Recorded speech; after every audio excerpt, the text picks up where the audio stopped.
missing out of California City. There have been many rumors pertaining to the bio mother, Dean. There have been many rumors pertaining to Trezell and Jacqueline West, Wanda West, Jamal Watkins. The Queen has the tea for you all tonight. That is why I am late jumping back on.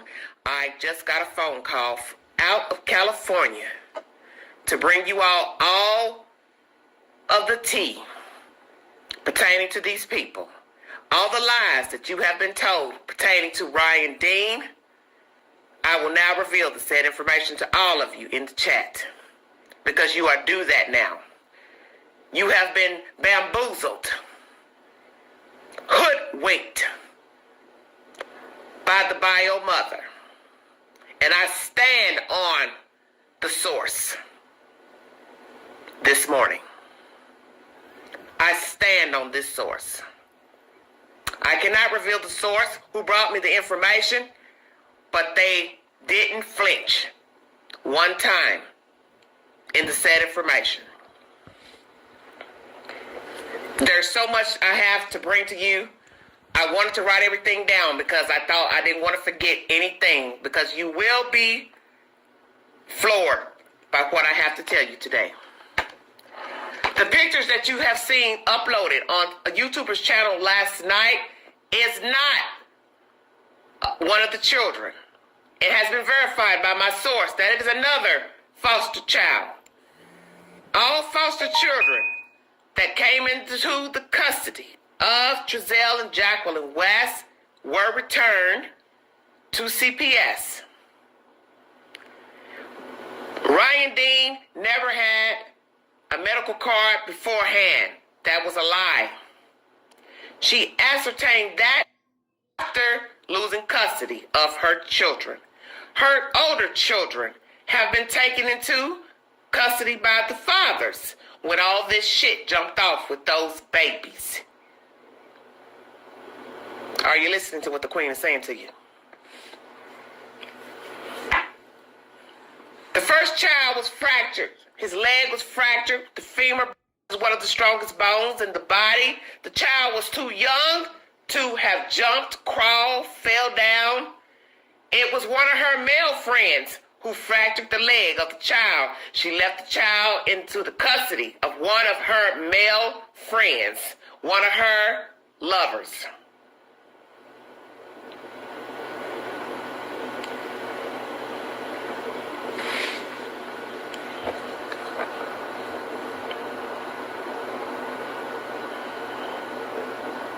Where are the Bio family speaking out at? Y'all just listen to what I'm saying to you. Don't ask no questions. Just listen to what the Queen's trying to tell you. You have been lied to by the bio mother. Ryan Dean has lied to all of you about what the fuck happened to those kids. The first child's leg was fractured by a male. She was ordered not to have that said male around her children, and she continued to have that person around the child. There was no medical weed card, as you all have been told on social media. That is a lie. She ascertained that card allegedly after the fact when the children were taken away from her. She had 2 years to comply with CPS to get her children back, and she kept continuously failing the drug tests administered by CPS to get her children back. The first child leg was fractured by a male friend. It was told to her to not be around that said person, and she continued to be around that said person. Then she gets pregnant with baby number 2. The baby lungs were not functioning at full capacity, and weed was in the child's system, which led CPS to be called 2 times to intervene in this case, which she already had an open investigation with child number 1 with the fractured leg. So, situation number 2, the baby is not functioning.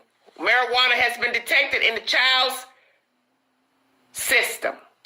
Ryan Dean did not have a medical card when the second child was born.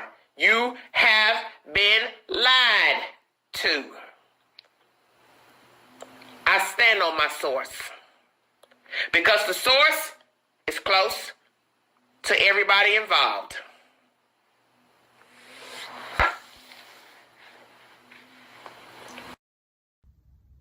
Good evening, YouTube family. I want to start out this video by saying that my objective is not to bash the Queen delivering this message.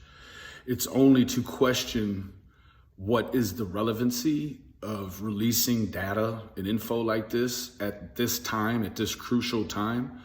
I'm not sure what instrument it serves, what purpose it serves to put that out on a platform. And again, I'm not tearing her down. I'm not tearing you down, ma'am. If you happen to see this video, I'm sure you have a much larger platform than I, and that you won't. And there again, I'm not trying to bash the Queen, but what exactly is the purpose that this serves? You know, first of all, whoever told you this, if they are valid source, that's cool, I get it. But the pessimist in me says that's federal information and that person actually isn't privy to the exact any information off of that database. So I'm not even really sure, you know, what that means. I think that she raised some other valid points, and you know, but I think that there was also a lot of conjecture and a lot of speculation in this data. I'm not saying that she spun this data herself at all. That's not what I'm saying. I'm saying that that there was a lot of conjecture in this data and a lot of opinion-based ideology. And clearly, because of the method in which information is traveling via the web and different angles during this case specifically, you have to start asking yourself why at this point or at any point would certain information be made privy to anyone, period. Not just because they have a YouTube platform or whatever. Like, some of these things are you know, potentially things that law enforcement wants to look at, and you know, profilers and you know, whoever is attached to this case peripherally that we can't see, you know. So again, I'm not trying to attack the Queen. I'm just saying that we have to be careful, you know, polluting a potential juror base of people that are on YouTube, being silent and just watching, and those that are very verbal about their positioning on this thing. So remember, folks, those of you, especially in Kern County or in California, wherever a potential case venue may be sought for, you actually could, some of you, be called to duty to do a great service, but through the process of picking a juror, you may be extradited extricated because of your vast and wild views on YouTube. So followers, be careful. If you want to do this case justice and you're not in California, or you're in California and you just aren't able to get out there, the way that you can help the most is to keep the mis and the disinformation from, you know, gaining traction. And with that being said, the evidence of absence isn't the absence of evidence. God bless.